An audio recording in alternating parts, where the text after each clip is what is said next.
Hello and welcome to this video. This video is about LED lighting for models. It's a 5-minute beginner's guide, so it's all very simple. If you know nothing about LEDs, you want to watch this. So here's some advantages of using LEDs. You might want to pause this video to have a read through them, but basically it's lower power consumption.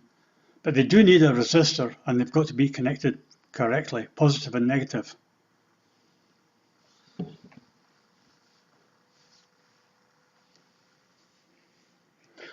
Now I got this from this website on the top right hand corner here, and what it does is it shows you the circuit diagram for an LED, and on the left, top left, is a formula for working out your resistor.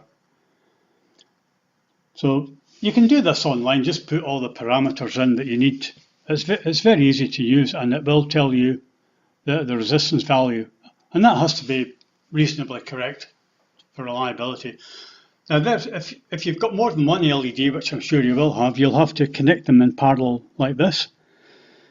And you need to make sure your power supply can handle that. So if you've got 100 LEDs, you need 2 amps, basically. They're usually about 20 milliamps each.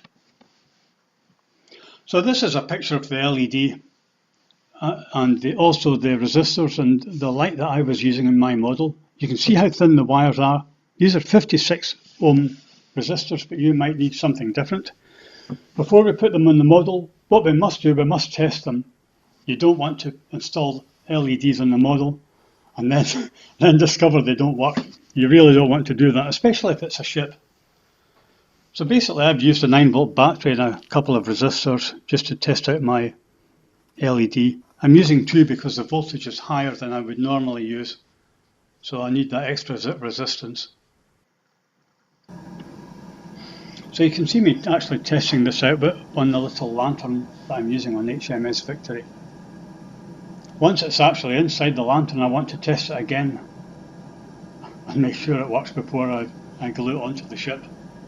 This may be easier with railway models and things, but with ships, you can't pull decks apart to repair LEDs.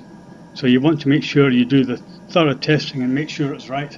Make sure that you know how to connect it properly.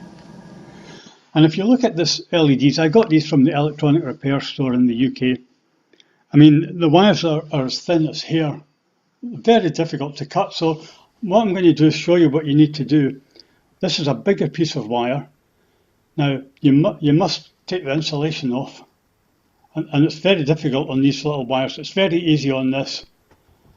So then what you need to do, if you're joining wires together, you need to solder them. What I do is tin each part first with the solder iron. Make sure I've got a good connection. I mean, this is much harder on a very thin wire. You may have to twist them together and solder them that way. This is just a little demonstration of what you need to do, assuming that 2 wires are joining together.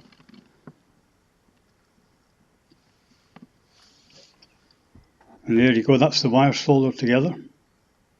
See, these wires are much thicker. These are very thick wires. The other wires were too thin to show on the camera. I just couldn't see anything.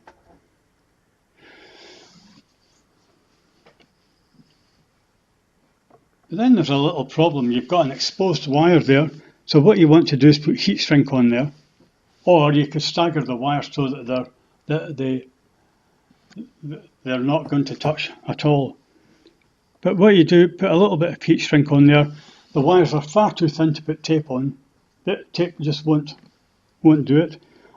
Normally you would use like a hairdryer to shrink that heat shrink, but you don't want to put a hairdryer in a plastic model, trust me on that. So I just run the solder iron across the heat shrink so that it shrinks on and gives a nice piece of insulation on there, and that'll stop the wires touching. You don't want a short circuit on your model lights, especially if you've got a model ship. You can't pull decks apart to repair it. Once it's gone, it's gone. So it has to be right. And here's a sample of my wiring. It looks an absolute mess, but this is inside the deck and it's not seen. Sometimes plastics shine through, so I've put a bit of tin foil to stop the light. shining through the deck in it because it doesn't look right. And finally, that's the end of the video. Thanks for watching. Hope you find it nice and easy. Here's a couple of pictures to show how effective LED lighting can be on a boat. And thank you for watching.